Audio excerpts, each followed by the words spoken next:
2009-2010 I came back from the UK. I was editing a sports newspaper up there in London and thinking about having a bit of a career change, and Dad said to me, look, I've seen some really interesting data on New Zealand blackcurrants for blood flow and their anti-inflammatory properties. He said, I think you should be looking at maybe getting it on the ground floor here because I think there's potential. And back then and sadly he's passed away now, but he predicted that blackcurrants could really be really interesting for sports performance and potentially going into cardiovascular health area as a really powerful natural alternative to statins, and cognition, preventing age-related neurodegenerative decline and that kind of thing. And it's really interesting because, since then actually a lot of his predictions have come true. He was way ahead of his time. And I'm really pleased he gave me a nudge in the right direction. So I went back to the UK and went to the University of Chichester. And they were very sceptical, but I managed to talk them into doing a pilot study. And we saw that, there might be something happening in terms of how it's reducing athlete fatigue. And that gave us the encouragement to go forward. So in 2014, we published the first study, which was on sports performance and fat oxidation in cyclists. And that coincided with the launch of the Currans brand, which we took to market in a really small, soft way in 2014. And just a start-up, it's all my own money that's gone into this, so it was just feeding our way along and just really waiting for the science to take us into the market, because we needed evidence, we needed to prove applications, and back then we had nothing. There was absolutely no evidence for blackcurrants for sports performance, and it was absolutely unbeknownst to me that there was any taxpayer grants going into blackcurrants to prove the case for oxidative stress related to muscle recovery. So I had no knowledge of that until a few years later. So it was interesting that we've been working in tandem, but we were certainly going after the sports performance evidence in the UK. So I think it's fair to say that Currans is, as you can tell by the brand name, it's a staunchly Kiwi-centric brand that heroes the provenance story of New Zealand blackcurrants as a functional food and nutraceutical offering. And that's our UK pack. We have no claims on that because we're not allowed to make any claims. So, as a consumer going into a store, that's all they would see. They wouldn't know why they should be taking it or what health or sports performance benefit it would give them. So therein lies one of our marketing challenges that I'll get onto a little bit later. So as one of the first New Zealand blackcurrant supplements to enter the global marketplace, I think I'm quite well positioned to share the realities of what we face internationally in taking our fruit out there. As the founder with 12 years at the helm and having sold into over 60 countries worldwide, I think it's fair to say that we have established Currans as a best-in-class flagship product for New Zealand blackcurrant. And with that, we're really providing the industry with brand entry into finished goods and ingredients markets in Europe, North America and Australasia. So we're quite a way down the road since the early days. As a private company, Health Currency has invested in a decade of research and marketing, which to my knowledge is more than any other company globally. We've published over 40 gold standard human clinical trials, which has extended our scientific field of understanding into New Zealand blackcurrants more than any organisation. I think it's fair to say that we have single-handedly put New Zealand blackcurrants on the international sports nutrition map, and we have health applications soon to follow with that. We have won 8 sought-after international awards in Europe, North America and Asia. And we've also launched Currans as a branded ingredient, making our glittering dossier of research available to use under trade licence. And we've entered into a collaboration with Housespan Elite, which is a real milestone because it's provided a multi-million-dollar brand endorsement of the product with the All Blacks. Now this is notable as it's the first high-level branding association for a New Zealand blackcurrant product with any internationally recognised team. And for us being Kiwis, I think they represent a real jewel in the crown of the New Zealand sporting establishment. So we thought this would be easy. We really did. We have robust science and lots of it. In fact, from speaking to ingredients companies, it appears that as a company with an ingredient, we have an exception to the rule. Most branded ingredients might have 1, 2 or 3 peer-reviewed published papers, but we have approaching 50 now. We've just published our 49th study, and that is extremely rare in the ingredients world. So we thought, well, all we need to do is prove the efficacy of black currants and the customers will come flocking, surely. So imagine our surprise to discover that consumers are actually resistant to the benefit of black currants, and in fact, most of them just do not buy it. With the age of scams and too good to be true marketing spin, it seems customers who universally associate black currants with Ribena and the jam that Granny made, they simply do not buy the proposition or definitely not at first muster. And the more benefits, it seems the greater the distrust. It's taking us into snake oil territory. Adding to the challenge is that we are up against a lot of established, trusted, evidence-based alternatives in our category that also deliver the same or similar benefits and usually at a lower price point. The examples being beetroot, cherry, blueberry, pomegranate, green tea and caffeine. And very much in the case of New Zealand black currants, it is true that a consumer needs 5 presentations of a new brand or product concept before they will entertain purchasing.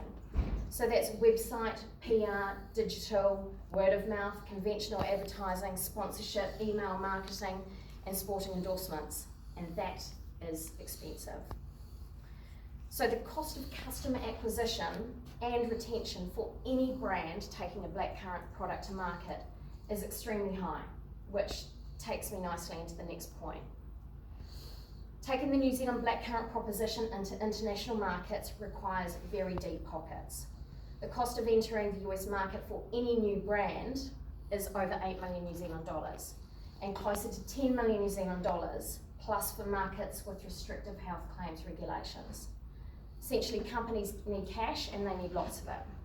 And as we've discovered ourselves, the route to market with a finished good is very slow and very expensive.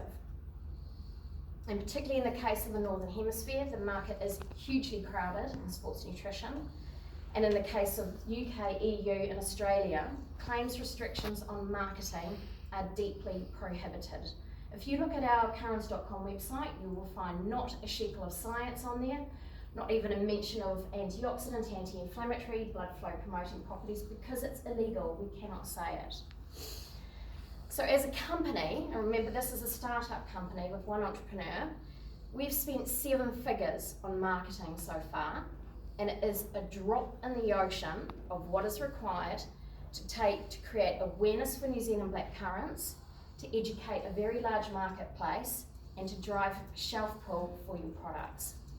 So make no mistake, any assumption that we were going to get fast mass adoption for our premium product from consumers could not be further from the truth. And just to touch on regulations a little bit, so in Australia, the UK and EU, and soon to be in New Zealand, we have really stringent restrictions on making health and function claims on food products and supplements. So that's really bad news for those of us who are trying to educate a large audience with a new product with great benefits, because essentially the only way we can do it is through PR, through news articles and magazines, because we can't advertise it, we can't promote it, we can't use ambassadors to do it, we can't use email marketing, we cannot use social media if we are marketing and selling into that audience. So it's kind of no surprise taking out black currant, but no surprise that 90% of supplement companies fail to be profitable or go out of business. And that's what we're up against.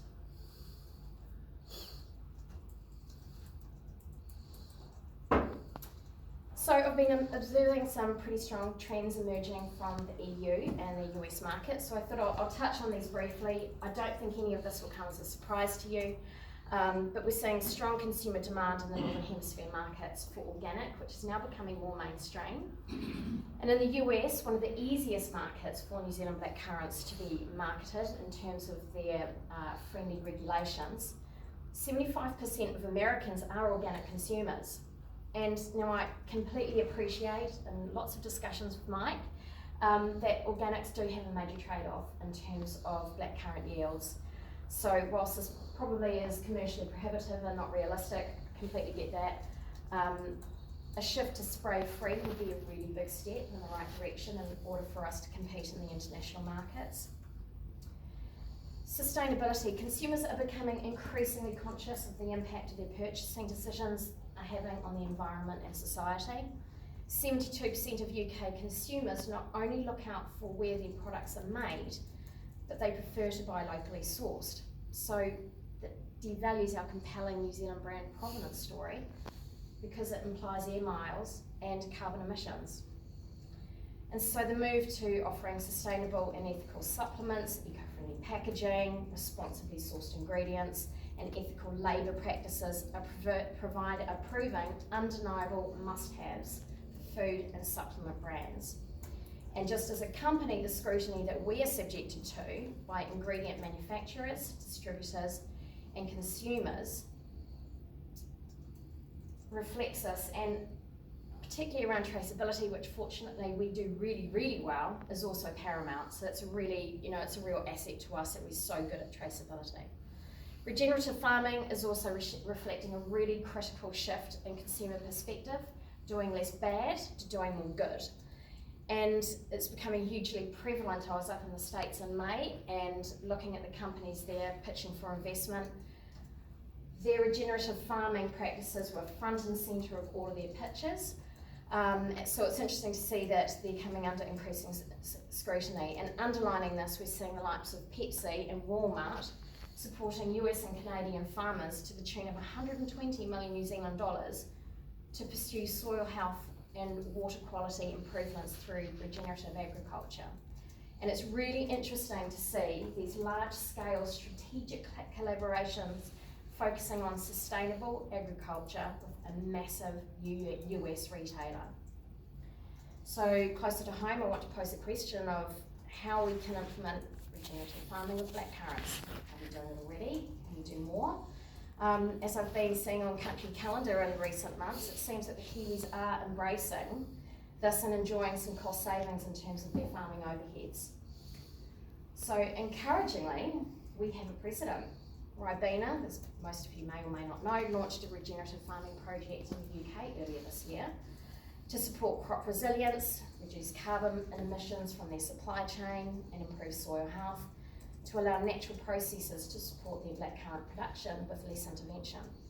So it's a really interesting example for the industry to follow and note and see how that gets on, because environmental impacts and responsible agriculture, whether we like it or not, they are becoming cornerstones of sustainability values for brands and consumers. So, as I've highlighted, our finished goods are a slow and expensive route to market, and particularly in the UK and EU, where I've alluded to, where our claims restrictions are preventing us from effective marketing. So with our impressive volume of current data, we see the global ingredients market as a major opportunity and necessity for us. So in early 2021, we started to launch the process of currants as a branded ingredient in the UK and EU with the leading ingredients distributor.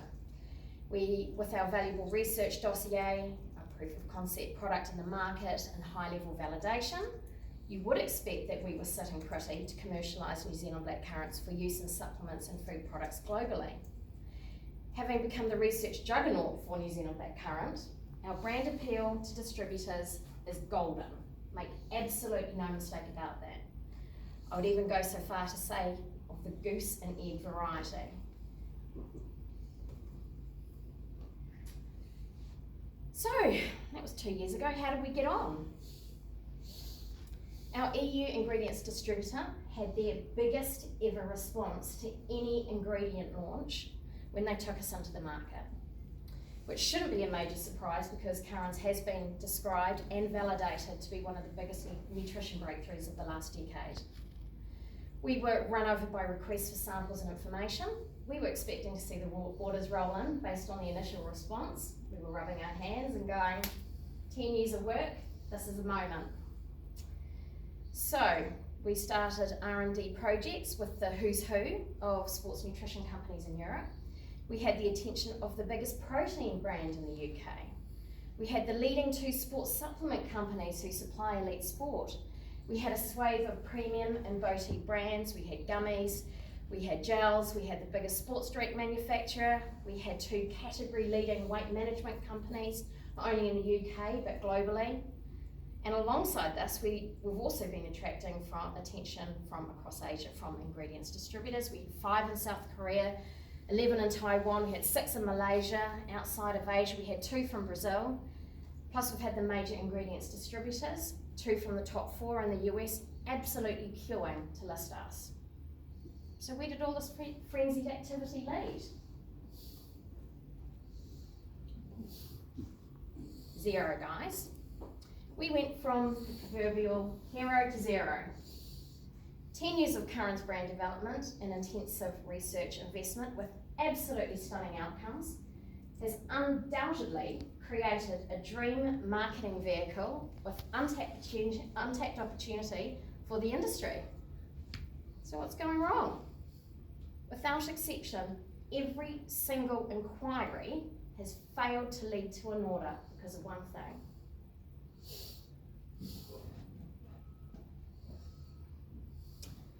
Quite simply, we're being undone by the price. And to quote our EU distributor, all their customers run scared when we tell them the price per dose. Not even our gold standard sexy science, 8 international awards, or even the All Blacks can pull us out of this ruck. Despite our fantastic brand value and research, we are way beyond the price ceiling of ingredients in all our key major markets. Granted, we have had a global blackcurrant shortage and we're up against the market forces right now. The cost of our extract has increased 60% across the last 3 years. Alongside this, you have to consider that manufacturers have also had widespread increase of over 25% across the entire supply chains, which is rocketing our cost of goods. So it's not just the cost of our raw materials, our manufacturing's gone up, our freight and shipping has gone up, all of our drug testing has gone up. So this is part of the problem, but not all of the problem, but it's the major driver. Coupled with the cost of living crisis, consumers who previously bought in a higher price bracket in the UK have moved down a retail category, which means that supplement manufacturers are now so price sensitive that they are focusing on formulating supplements that will really only sit in the lower to mid consumer brackets. So the impact of the raw material increases that we've had in the last few years has really had a massive impact on us as a business, because it's proven utterly prohibitive for ingredient sales, and it's also had a big knock-on effect with our finished goods sales. Following our latest price rise this year, we had over 20 active projects that had taken 2 years to progress. They were axed. And many of them were big brands who would have done great volumes. We were this close. And then once notified of the latest price increase in March, everyone walked away. So I really hope that this is taken as compelling real-world market intelligence about the future prospects and ambitions of New Zealand blackcurrants as a functional food and nutraceutical ingredient given its current price position. And just to highlight the problem in another way, here's a nice graph that shows you in the green bar where the current market ceiling is for ingredients in the EU and US. The orange graph is showing where we've been trying to sell it with even a tiny markup, clipping the ticket, and the red graph tells you where we should be positioning it in order to actually have a viable business with a proper pricing model and a distributor's fee on top. So as you can see, the red bar shows that we're already 2.5 times above the market ceiling of where ingredients sit. And that's why everyone's walking away right now. So really at present we are wasting our time because 2 years of market testing, promotion, courting all of the brands, and right across not only the UK but also the EU, This whole example has shown that even our high science product, which is a rare jewel indeed, cannot overcome the ingredient pricing thresholds in our international markets. Essentially, folks, right now there's a limited commercial value available to us where we are right now with our present pricing model. Because the realities of the cost of goods coupled with the marketing investment required to make this work as a supplement is a barrier for any company, not just ours, to take products into the international market. Look, can I ask a question? Yeah. So, in Mark Willem's studies, he showed like a response of like 115 milligrams, 205, 315 milligrams psilocybin. Yeah. So, and there was a good response at the lower one. There was just a better response at the higher one. Yeah. When you're doing your marketing, is that at the higher rate No. or at the lower rate? We've shown good response at the lower dose, and so Okay. we market it on that basis, and that costing is based on that low dose as well. Okay. Yeah, if we went double, it would just be, Okay. yeah, string us up now. Okay. So, yeah. So we're all aware of it. China, Sin City, the knockoff capital of the world. And it seems that they're no longer satisfied with just making our old Louis Vuitton rip-offs anymore.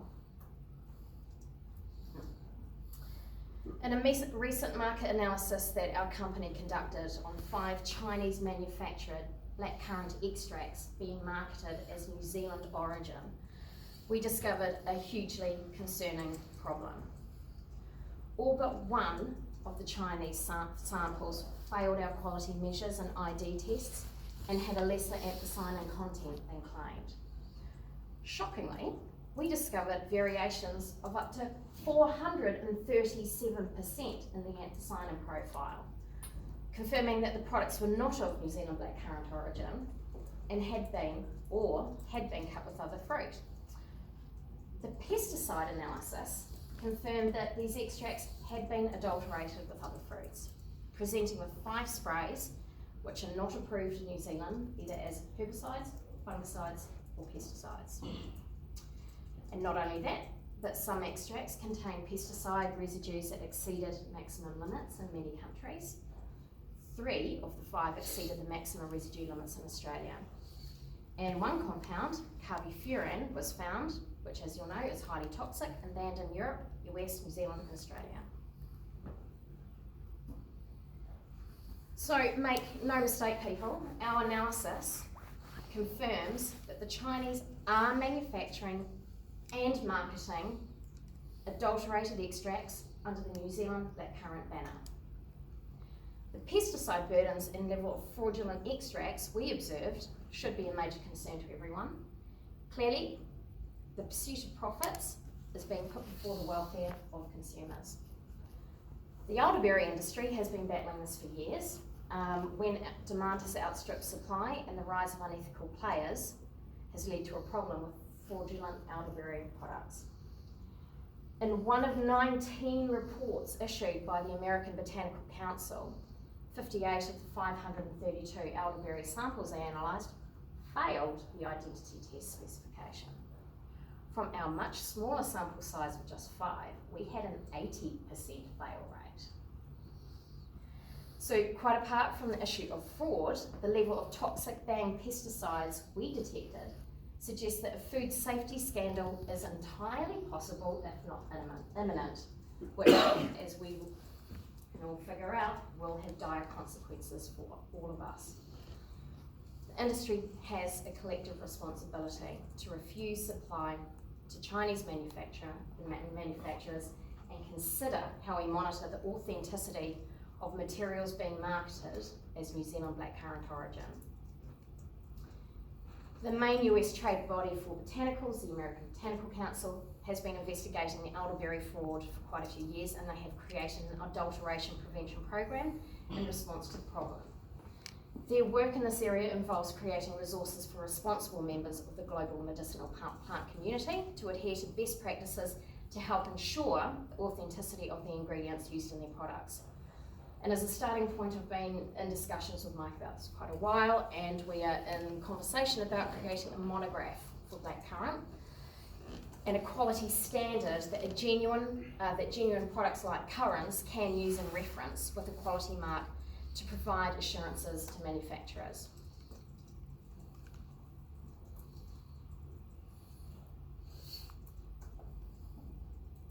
So on a happier note, let's talk about the good stuff. So it's fair to say that Curran's research outputs of over 40 human clinical trials have broken new ground not only for our brand but for New Zealand growers. In fact, I'd go so far to say that we are confident that the Curran's Golden Goose will reward growers for many years to come, but only if we have some reciprocal industry support. As many of you will be aware, we've made multiple world first discoveries and continue to make new observations for sports performance, muscle recovery, glycemic health and cardiometabolic function. The volume of evidence on Curran's has involved thousands of man hours, 10 years of funding and development, which is supported by a research summit that we host every year in the UK. We get all of the New Zealand black currant researchers from across every university in the UK, and we zoom in other people from outside of the country who wish to join as well under NDA, and we discuss all of our unpublished data. We look at the roadmap, our future directions, the holes, the questions we need to address, and we talk about collaborations so we can have a really robust research program. So if one university doesn't have the facility they need to undertake the testing that they want to do, then they collaborate within the group. The whole point of this is so that we can develop a really robust research dossier for the industry and our brand, and we minimise the number of badly designed studies with false or positive outcomes. At present, we have active research projects in the UK, Australia, Europe and America. We have 5 PhDs due to start in October for sports performance and health applications, working within major hospitals within the UK. At last count, the value of our research dossier was approaching 8 figures in New Zealand dollars, or in another way, many, many millions in any currency you count.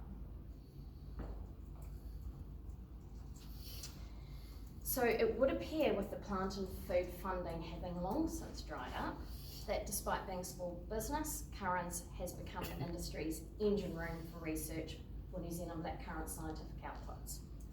And our planned program of work for the foreseeable future will continue to drive major value for growers.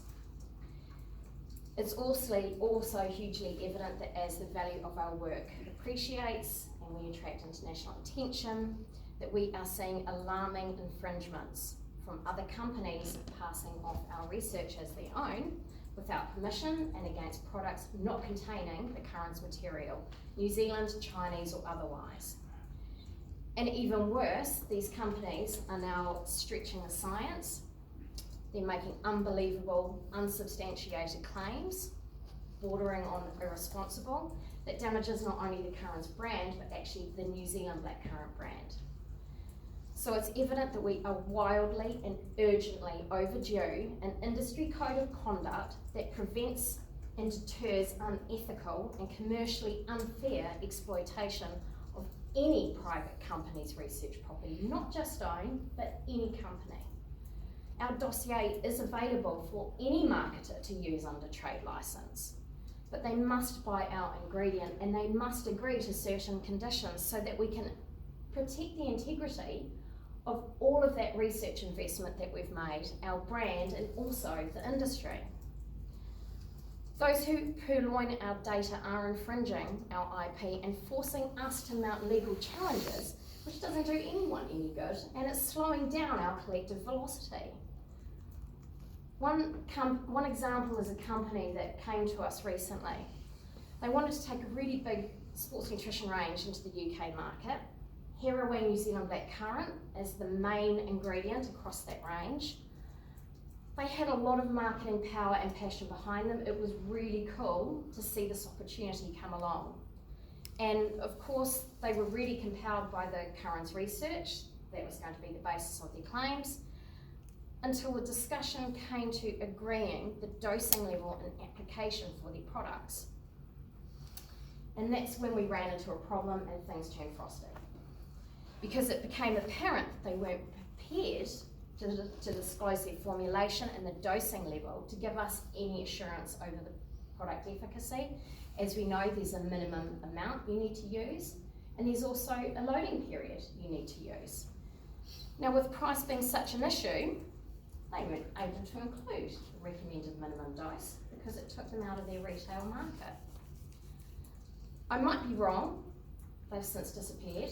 I might be wrong, and I pray I'm wrong, but I have a funny hunch that they're still going to take that product range to market, and with great fanfare, using a substandard, likely adulterated Chinese extract, using health currency research, and with dosing levels that can't and won't deliver the benefits they're going to claim.